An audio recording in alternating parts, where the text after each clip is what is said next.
not this way. I want it reduced, but not like this. Let it be, maybe they will all agree, okay, at the beginning of next season, we are going to have not more than 38. No, you can't. 20 is it will be the same with the Nigerian Professional Football League. Even in the Championship in England, I believe you have 24 clubs, not 20 that you have in the English Premier League. So the second division most times is more than what you have in the Elite League. So even if they say it's 38 clubs, I think it's manageable. But if you look at this now, you minus 12 from 46, you're going to get 34. Yeah. But I would not want it to be like that, because it will mean basically that most of the private clubs are gone from the Nigerian National League, and we are trying to encourage private investment. In fact, we want a situation where all the clubs will be privately owned. There is no club in the English Premier League that is owned by the government. They are all either owned by the community or a private individual and all of that. So you see, it is a business that is private sector driven, not by the government. So if that is where we are aiming to get to, it will be ridiculous and counterproductive to have a situation where 12 privately owned clubs are pulling out of a league. Well, I don't think this is the right decision. Though they are threatening to pull out, I just hope that the NNL will do something. They'll do the needful, on time, in order for them to go on, to address these whole issues. Yes, it's time for us to see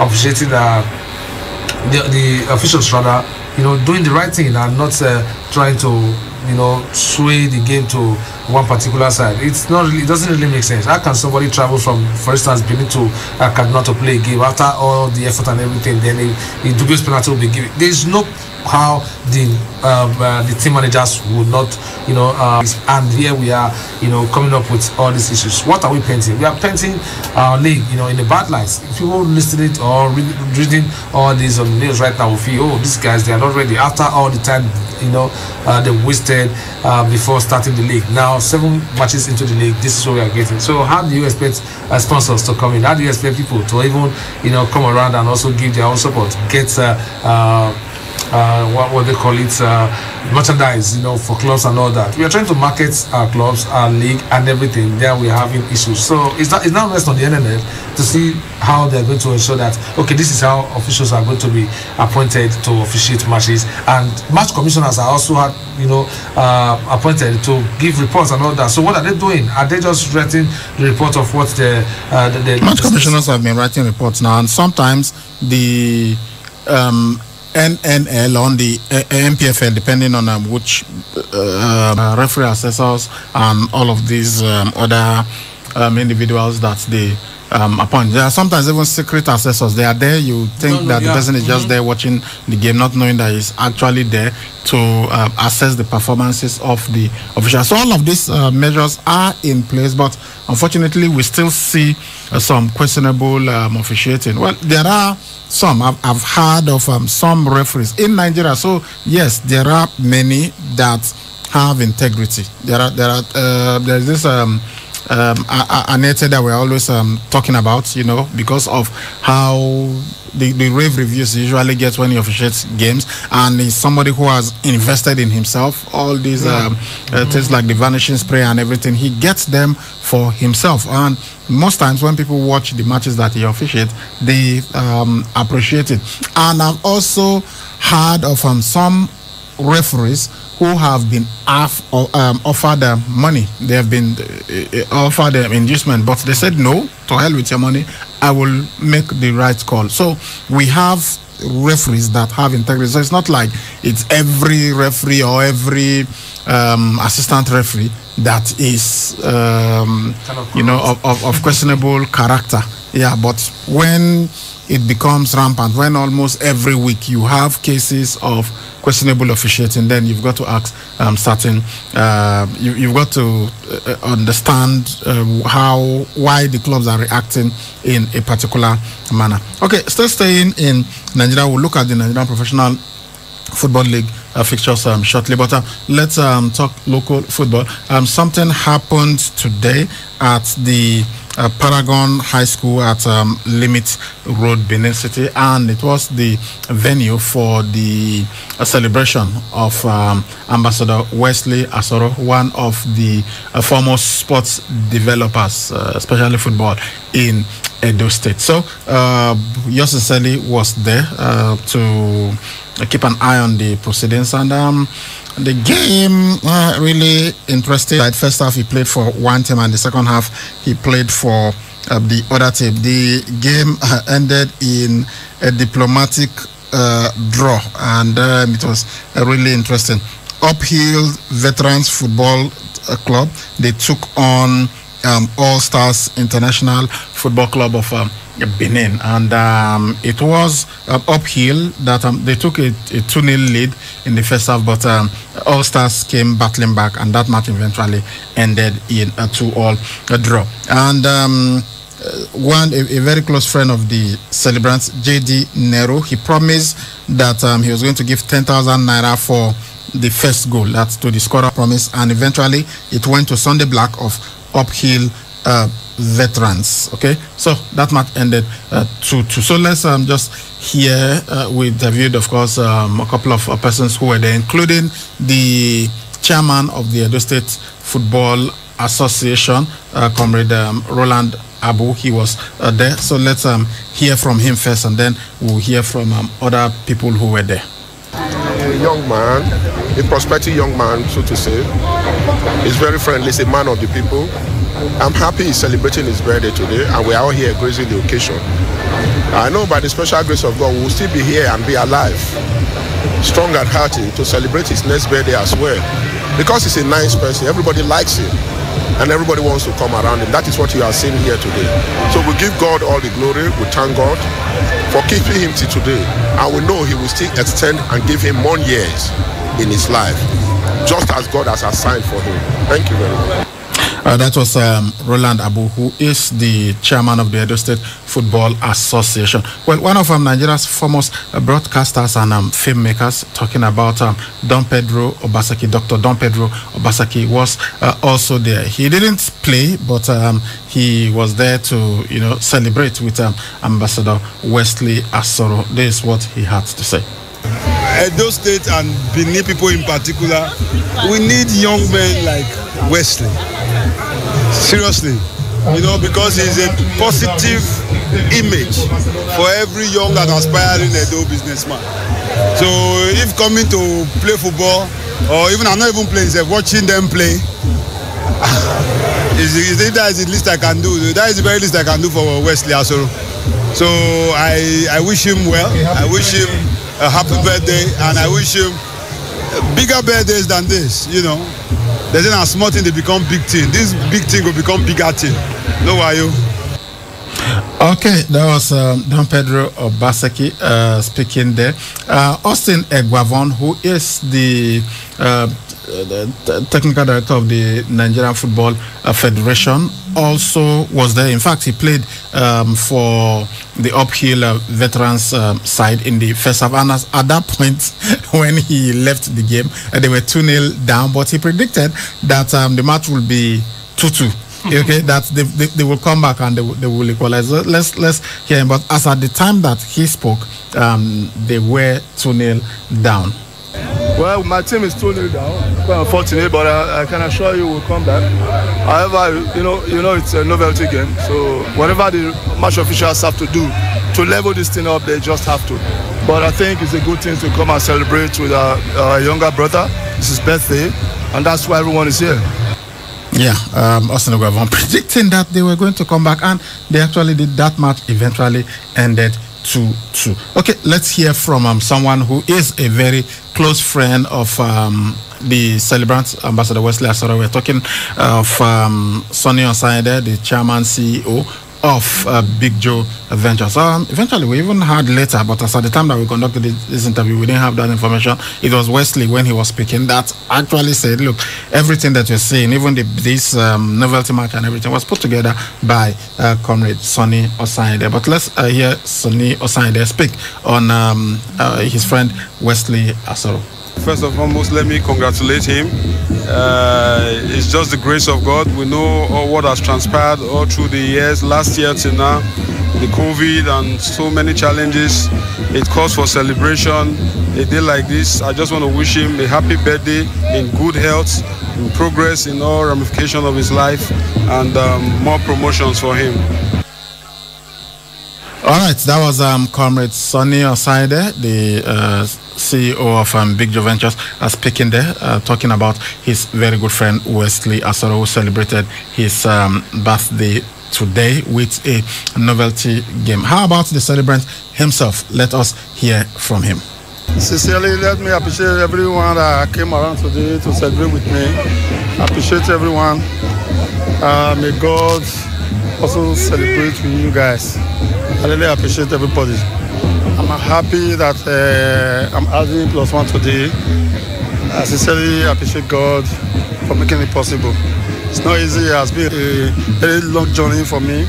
And I thank God that I'm here celebrating today. Thank you very much. How does that affect your celebration for today? Anyway, today is just a fun. I'm just having fun. I don't really like putting my effort to play the game, because I will still have a lot of celebration from now to tomorrow. So, but just dancing around, just having my fun. I didn't really put myself or put my mind in the game. I was not really ready to celebrate anyway, to really do the celebration this time. A friend of mine, Big Joe Ventures, Mr. Sonny Osaide, started to, with the Edo State FA, started to just organize a match for me. So it was not my making. So this is very important. Everybody they are here not sure what you're doing for sports in Edo State. I mean, this is a new chapter. What you want for sport, especially the non-football sport, because it's like concentration aspect for the football aspect. Thank you. Earlier said it that it's not only football alone we are really concentrating on. We are going around to see how we can support other sport activities in Edo State. Thank God that we are hosting a festival that is coming up. So today I think we'll see how we can also partner with the Edo State government to see how we can support sports at large.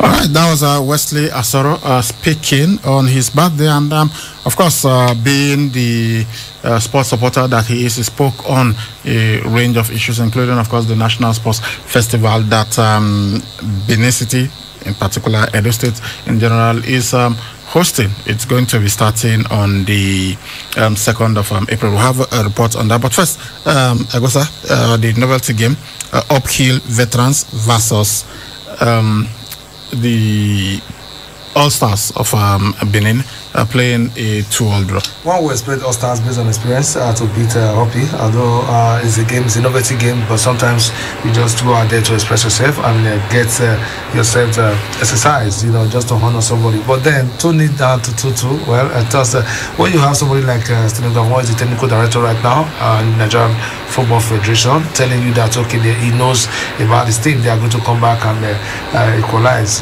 So you have to believe in. But then not the same. Sometimes you don't need to put everything inside the game as if it's a World Cup game. There's no the articles and all that. Just go there to express yourself and all that. So I take it easy, especially when you have the celebrant also playing. Well, it was a nice result of diplomatic draw, as we said, and for the celebrants, I wish him all the best. It has not been easy. It has been a really difficult road over the years. We celebrated with him last time out when he had his song talking about the king. Yeah, he was there, King David. King David. Yeah, how fast they grow. He was there wearing his jersey and kicking the ball around. I saw him, but he's too young to talk. Last spoken to him.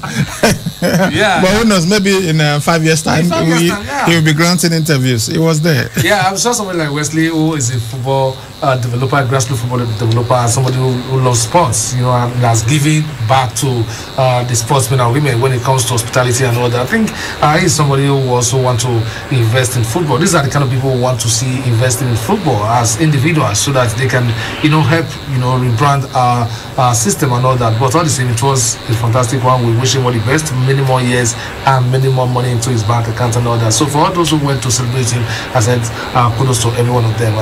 please, it's celebration time. This is kind of matches we want to play in. Last that we used to celebrate somebody's birthday and maybe promotion and all that. So to the family of Wesley Asoro, we say happy birthday once again. Okay, so you had Ambassador Wesley Asoro talk about the upcoming National Sports Festival. Okay, we have a report on that because the federal government has assured that it will provide the required financial support for the Edo 2020 National Sports Festival. The Minister of Youth and Sports Development, Sunday Dare, who disclosed this on Friday after inspecting the Samuel Ogbomudia Stadium, also announced that Edo State has been chosen to camp athletes heading for the Tokyo 2020 Olympics. The inspection is part of the last phase preparation ahead of the Edo 2020 scheduled to hold from April 2nd to the 14th. Our correspondent Chinedu Ekeja has that report. So let's listen to the report from Chinedu.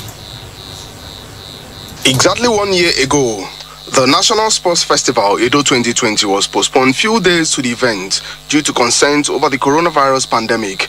After a series of subsequent postponements, the federal government has finally approved April 2021 for the event. But due to the financial strains that the postponement has caused the whole state, the federal government has agreed to step in to lessen the burden of costs. And having presented its case very clearly, the ministry went ahead to intimate the presidency, the federal government, about the importance of the sports festival to our youth and sports development, about the fact that because of the implications therefrom from postponement, financial support will be needed to carry on. The federal government is ready and willing to provide financial support. The processes are ongoing.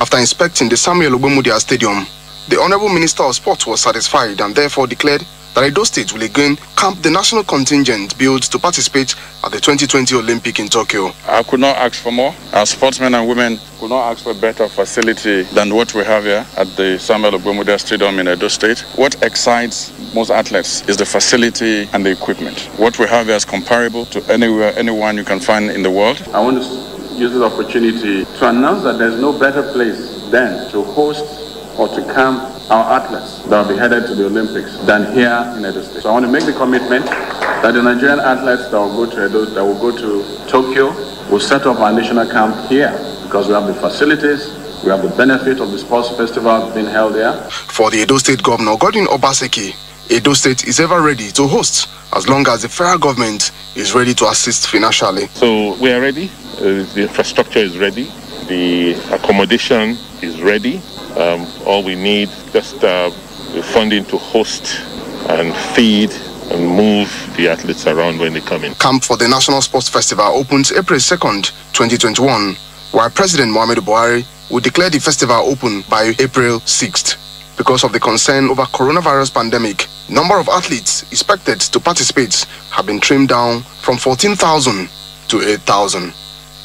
Chinedu Ekeja, KUFM News. Teach our children to teach their children what our fathers taught. To fear and love the Creator, only then shall we succeed. Beautiful Edo, glorious Edo, show the heartbeats of Nigeria.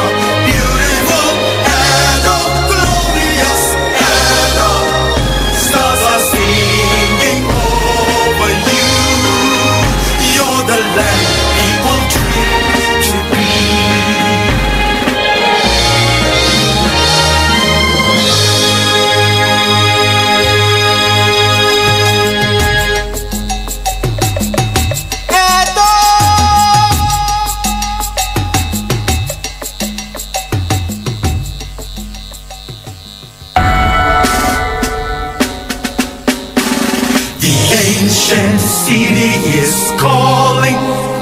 Oh, arise, sons and daughters of the land.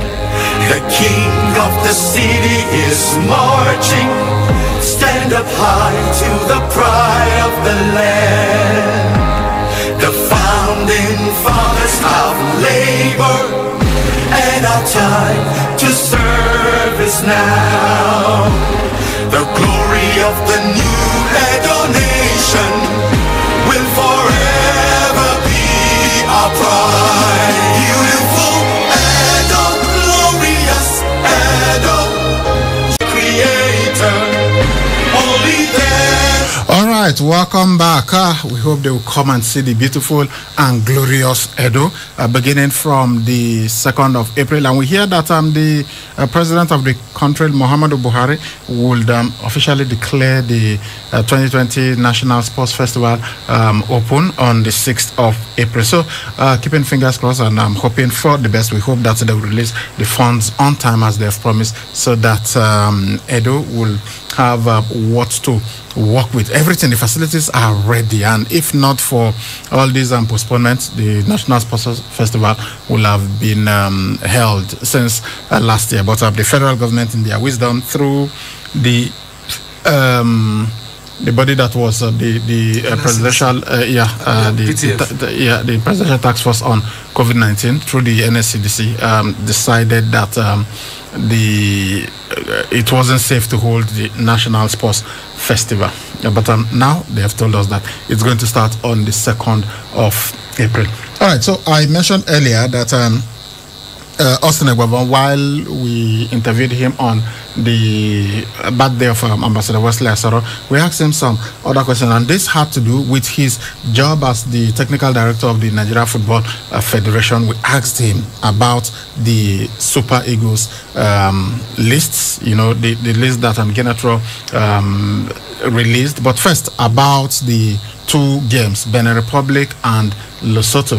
What are his thinking? He's played against countries like this in the past, and also has played against a much tougher opposition. So let's hear what he had to say about the upcoming games, and then if he had any input in the list, and if he could ask Genetro some questions, why did he release that list, which generated much controversy after Paul Onuachu was not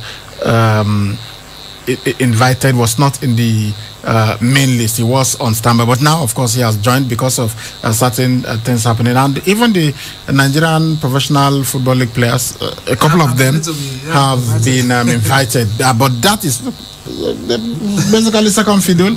So what if they to say, okay, we are not available, we are not going to play? So it means that we'll have a depleted we have a depleted team, But anyway, let's just hear Austin Eguavoen, the former captain and coach of the Super Eagles, and now the technical director of the Nigeria Football Federation.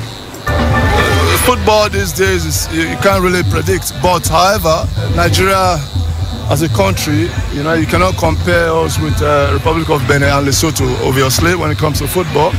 But if you're not serious, then you can get hurt.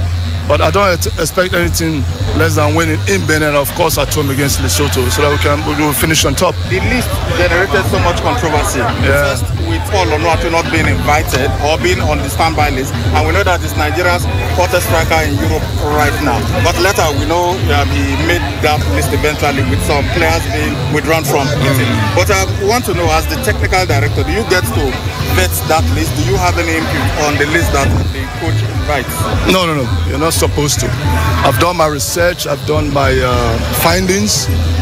You're not supposed to interfere with the senior national team. I asked my questions. I was on the phone, Zoom meetings with CAF and FIFA, and they made it clear. Senior national teams, no one can interfere. But from the Olympic team all to Super Falcons, and then the age category teams, yes, you can speak with the coaches and rub minds and come up with a solution on senior team. But if the coach himself wants your advice, he can. But if he doesn't want, there's nothing anyone can do about it. All right, there you heard from Austin Eguavoen himself, the man who's in charge of the technical department of the Nigeria Football Federation, telling us they are the ones that normally you will expect and experience to do wonders. It doesn't work that way. Believe in your league and try to give your best. If the players in the local league are not doing well, he is a coach. He can as well spot some players and say join our camp and bring out the best in them. That's improving a player is the job of a coach, and not expecting ready-made products to to prosecute matches for you. It doesn't work that way. We saw cases where wasn't Clement Sosa taking players like Finidi George, to be part of his squad. Finidi was playing for Sharks of Port Harcourt then. It wasn't a foreign-based player, but at the end of the day, he was one of the best, one of the most outstanding players at the end of the day. So, what is wrong with our local league? If the manager of the national team cannot have a two set of teams, one home base, one foreign base, then I don't understand how long he's going to, trust the foreign legion and rely on them, because something can happen. That's what we are seeing right now. COVID has taught us different lessons, that life is not the way we view it. Anything can happen. So what will you fall back on? Well, I'm happy is giving call-ups to the home-based players, and I also hope that those ones will also distinguish themselves in order for them to get successive call-ups, from the manager. Because sometimes when a manager gives you that opportunity once, twice, and tries, you don't grab it. He just tends to give it.